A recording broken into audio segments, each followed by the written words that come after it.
continue the conversation. We'll invite our panelists back up on stage, please. Round of applause again for Mckevitt, Lawson, and Dr.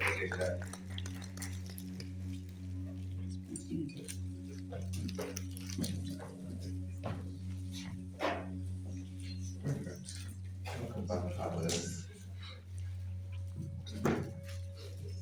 So to kick off the second half of the session, I know we kind of left a few questions unanswered. We'll go back to those, but today's about celebrating International Men's Day, and it's also about surprising and delighting everybody in the room. So in saying that, we have a raffle. So when you registered or signed up as you came in, you were given a raffle ticket. So I hope you did it.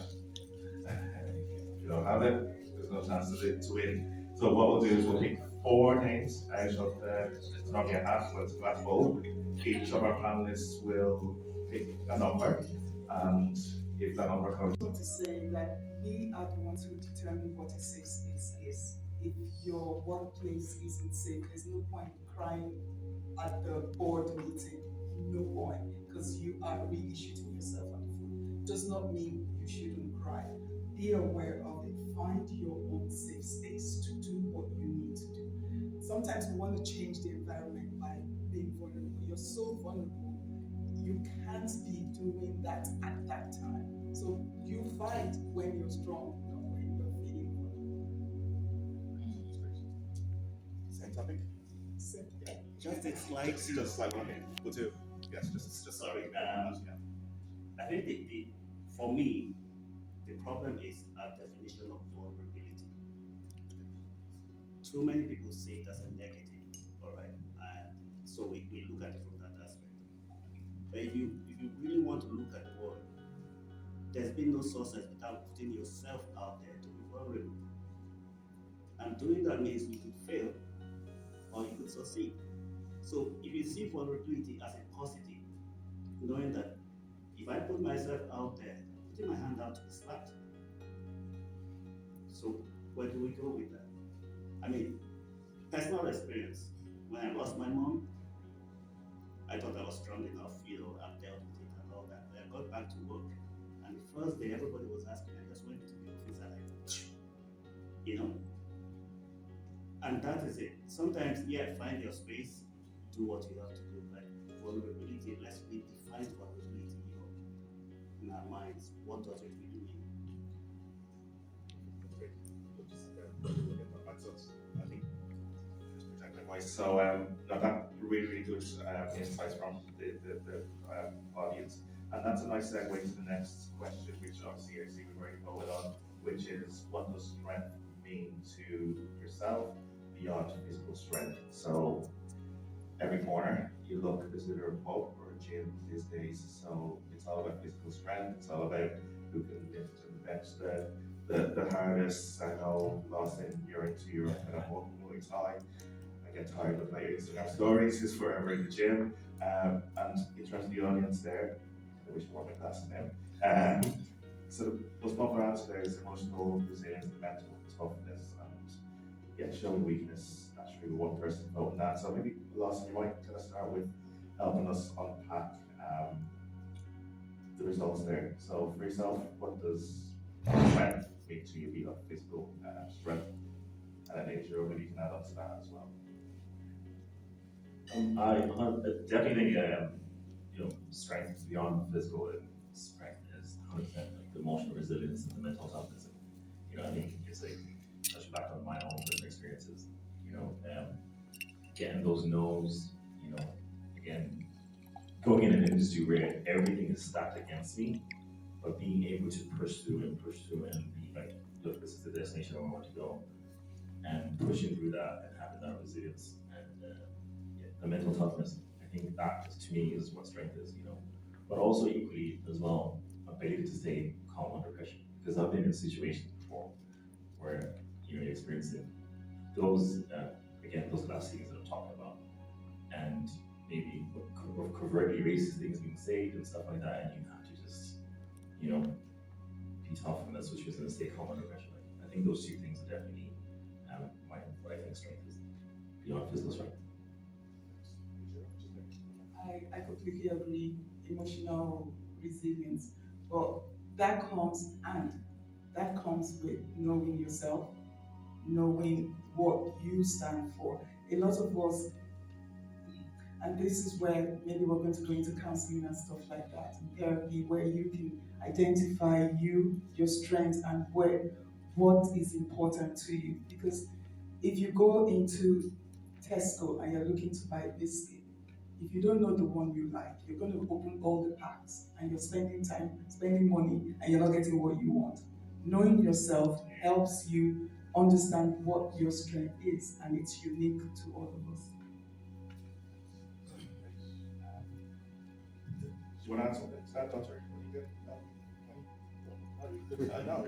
It's time to have that discussion. So the next question, getting phones out. What impact has your family or culture / society had on your understanding of masculinity or being a man? So actually hearing what we've said so far, so I think, last one you mentioned, part of your keynote, what is it to be a man? Really prepared me for this more than my father, because my father was, you can't be in the kitchen, you can't be following after what the woman says.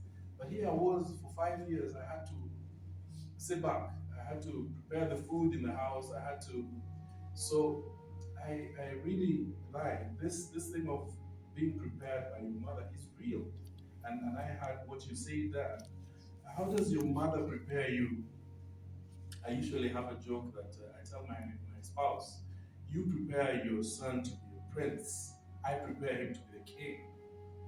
So, but you were prepared to be a king when you were mom. So as I'm saying, the story arises quite a bit. Your mother sets in you maybe a certain kindness that your father cannot. Empowers you to know how to maybe cook if your father wasn't able to. There are people who have been taught to cook by their fathers. So I guess from the audience you would have the questions, but I've just set a platform for the discussion.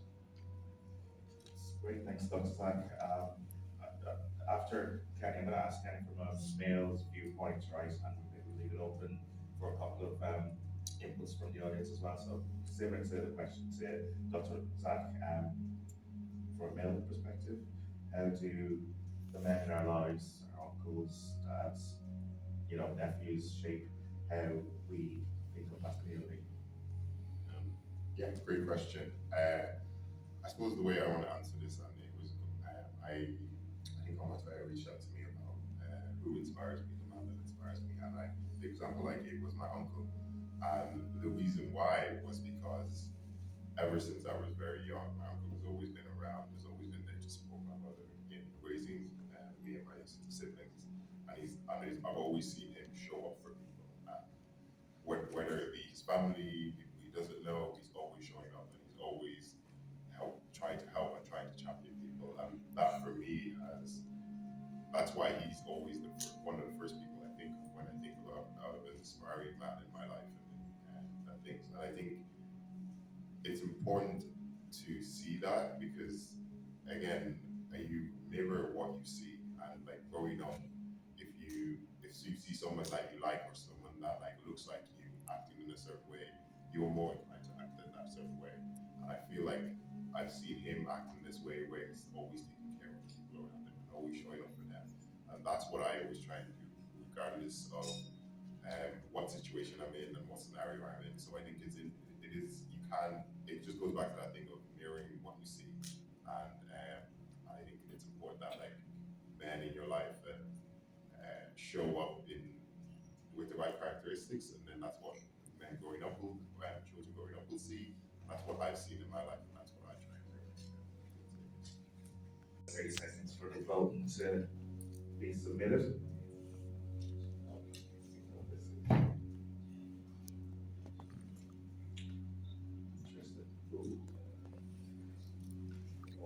So many people. So many people voting. I just want money and do my own stuff.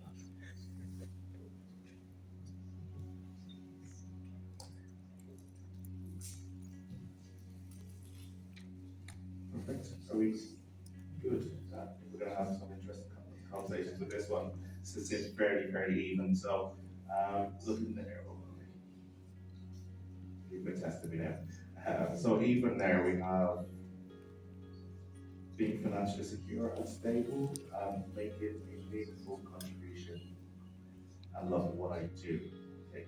So Lawson, you've kind of given us an overview of where you started off career-wise, where you've landed now, and what we hear from your ambition in terms of the next step. So what's your view on what does success look like for you? That's a really tough one. Because on one hand, like I say, from my own experience, I could have, taken the deal that my dad wanted, to give me millions and all this, but like, at what cost? I remember when I was going to school, I used to go to school to be on the train, and every single day at 5 o'clock, 6 o'clock, when I go home, I would watch everybody on the train. Everybody's either on their phones, and you can tell they're all lawyers and accountants based on like where they come from, usually around this area, right, to see, but they're all miserable, And I think that was like a big thing for me where I was like, okay, I want to be successful, but I also want to pursue my passion at the same time and do something that I really love and make money from it, And to me, I think that's what success is, like, pursuing your passion and really going for it, and then obviously trying to make money with it, but it's not the driving force. Ultimately, we live in a capitalistic world where you need money to do anything. But I think for me, success is pursuing my passion. And when I get to 78, by God's grace, hopefully, I don't have the regret that I didn't pursue what I wanted, So I think to me, that's what success is, But again, my parents would probably say otherwise, because their version of success is, are you making money, And I think, that's what they think, and like I think it's just based on like African backgrounds. I think overall that's like usually the measure of success, So yeah, it's an interesting one.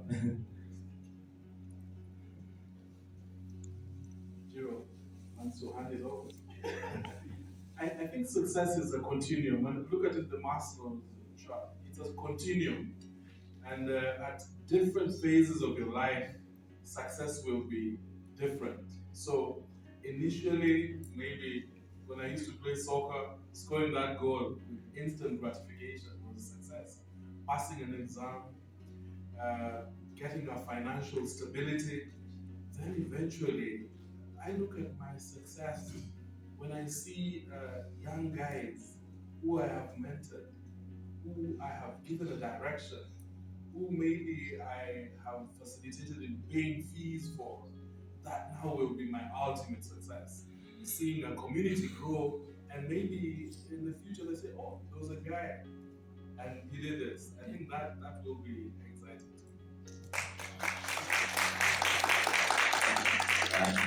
What I meant out of that is mentorship. Bali, as our membership director, drives APNI's mentorship program, and it's great that Dr. Dudek mentioned that, and all of us on this panel would attest what mentorship has done for us in our lives.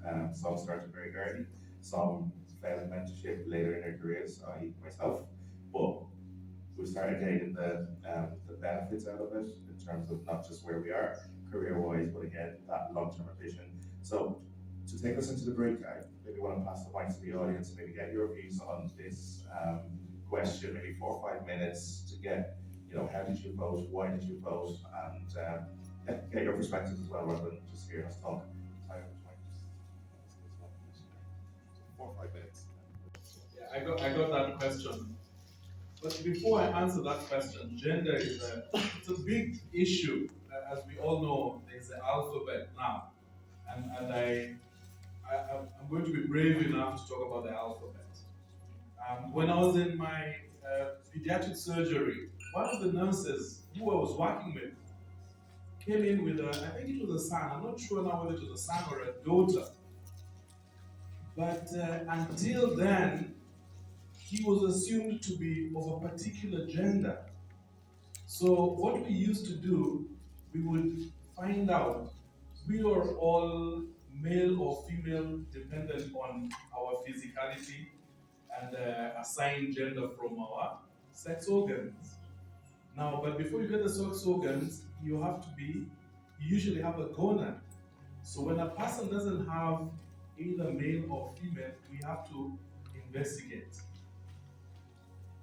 This lady had come for the results, and the boy or girl was neither girl nor female. It was indeterminate. But till then had been read as I think it was a male. I want to leave that there first before I go to your question. You guys are kind of like, what is he talking about? Have I got your attention? Yeah, so there are in society people who are neither male nor female, and they're not hermaphrodite. You know, there's that issue about being a hermaphrodite. And this particular issue has driven the alphabet, but the alphabet has been hijacked. I'm being brave enough to say that, because you have people who are indeterminate. Now, coming back to your question about predetermination, Ejiro, you help me here. Who is supposed to wear the pants in the family? Is it the person who's earning the money? Does the person who's earning the money just hand over the card to the male? I guess we all have to grow to that point where those decisions are made. It's not going to be an easy thing. I don't have the answer to the predetermination on who should be given the bill. Many a times when I go to the restaurant with my spouse, she takes the bill, despite me having eaten the meal. So I think I think it is something that society will grow into. It is one of the reasons why we are in this discussion. The roles are changing. We have to grow mentally to be able to define our roles even as we grow into 2 to 5, with the males earning less than the females. And how does the male grow up into that space to cover up for the deficiencies maybe in his salary? So I'll leave it at that.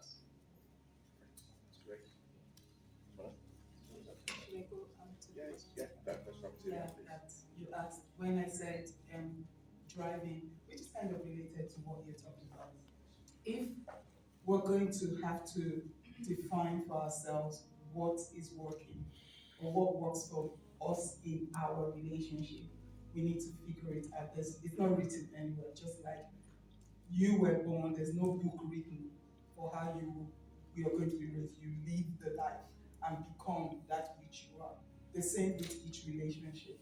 So when I was speaking earlier around who is driving takes the lead, in a lot of relationships, back to this role, the man should be the one with the money.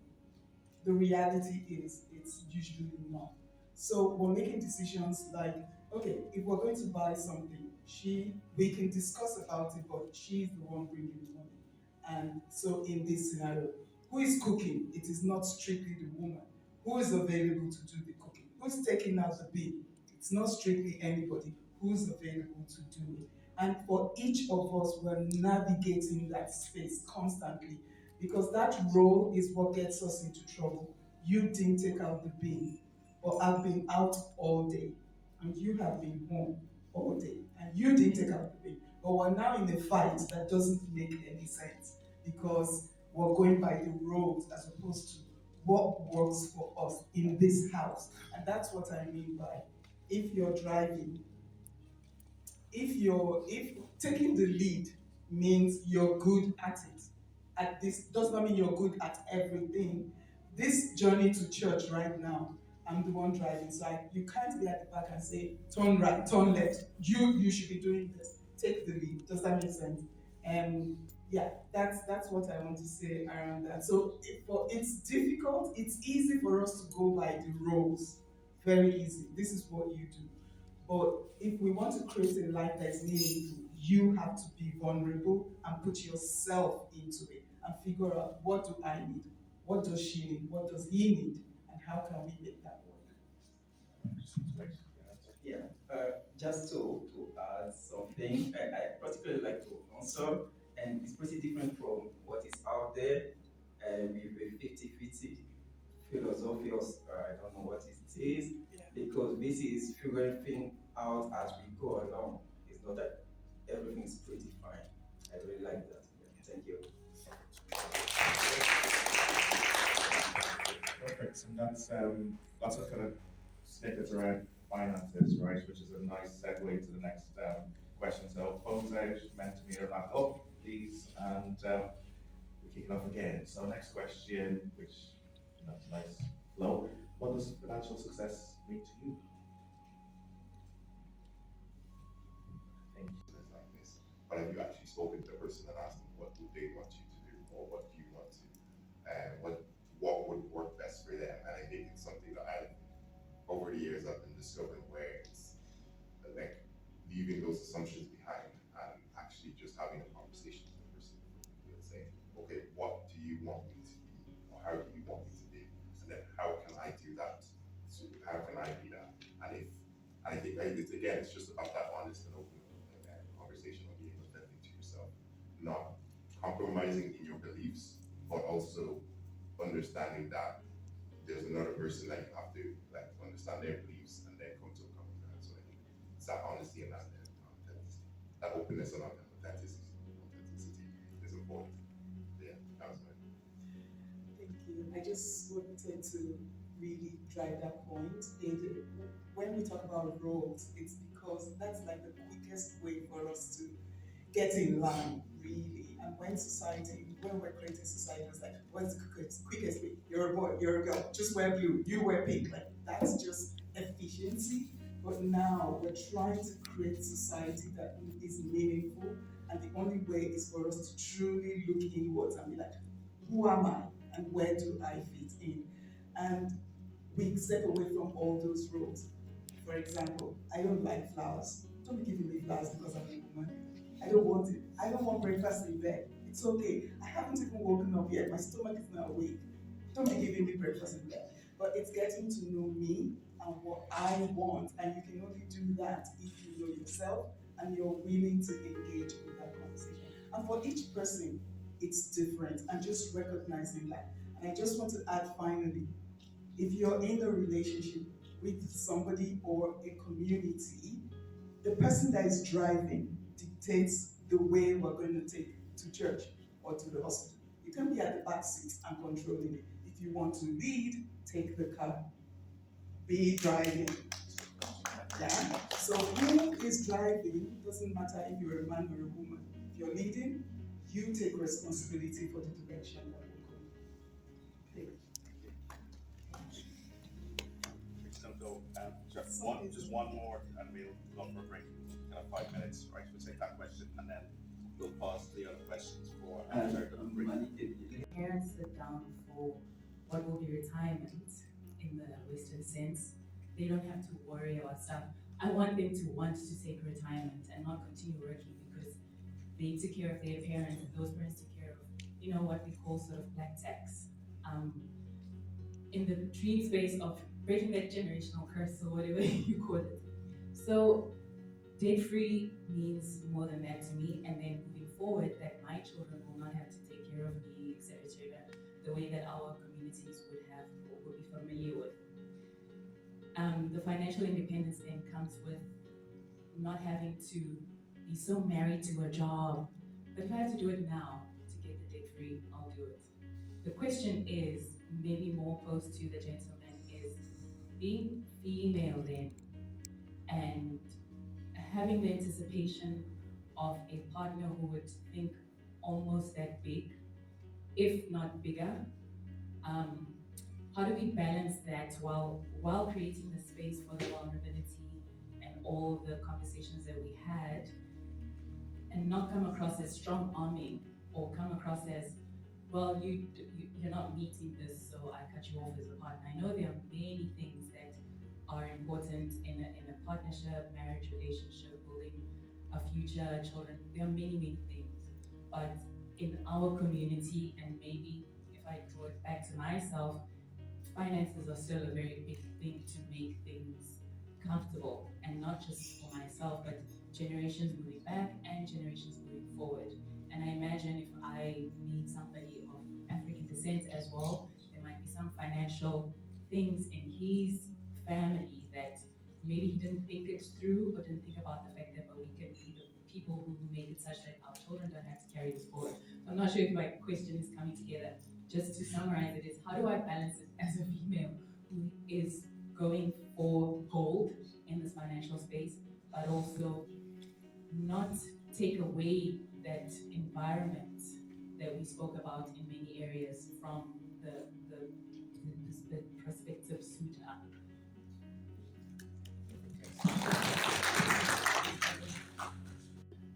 But I think as a woman, and quote unquote becoming a successful woman, unfortunately, there's this conversation about how successful a woman can become before you can't attract a certain type of man.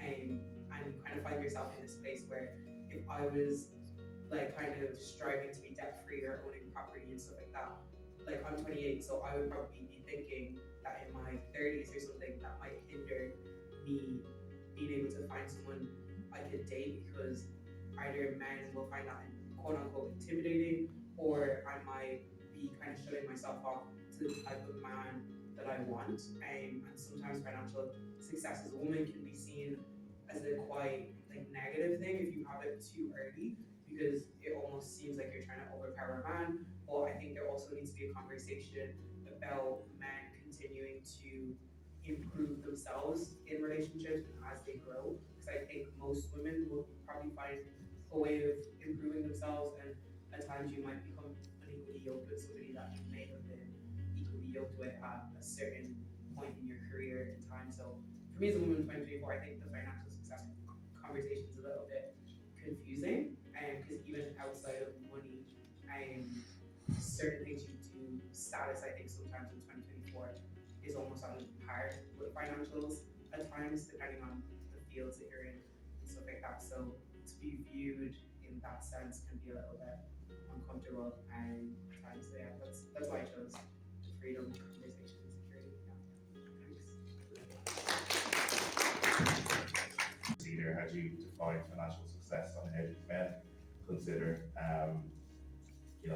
financial success and thrive in that? Yeah, I think society has put a lot of pressure on men to meet some incredible standards that really isn't real, and it goes back to redefining for yourself what matters, what financial success means to you. Personally, it is to meet my needs, and then the excess is what I share with the people around me. And so meeting my needs, if we look at it honestly, it's not difficult for us to have a good meal, do the basics. Really, we would peel it down, and that is really the starting point. And I want to, before I give it to life, I just want to give us this analogy to help us in a lot of things, not just financial success. Acceptance. Acceptance is an interesting thing. Like when you decide, it doesn't matter what your friend or brother is driving or doing, when you decide where you are and you accept it, that is the beginning of your journey. Many people see acceptance as the end, accept what I cannot change and all that serenity prayer. But acceptance is only the beginning. So accept where you are, whatever that is. It's like a GPS. If you want to take a journey from here to Cork, you put the address in Cork into your GPS, and then the GPS will ask you, where are you? And then you put your location. That is what acceptance is. It is not the end. If it's €2 you have, that's where you start. But if you hate that €2, it can never become €3. So starting with where you are, accepting that, and taking the journey to Cork. You're still in Dublin. You're not in Cork. You can't hate being in Dublin. This is your starting point. So for me, financial success is what my needs are being met, and then I can grow it as far as I can go, and then I can become the boss and start mentoring others, supporting others, because I am content, because I've had enough. That's what security, financial security is.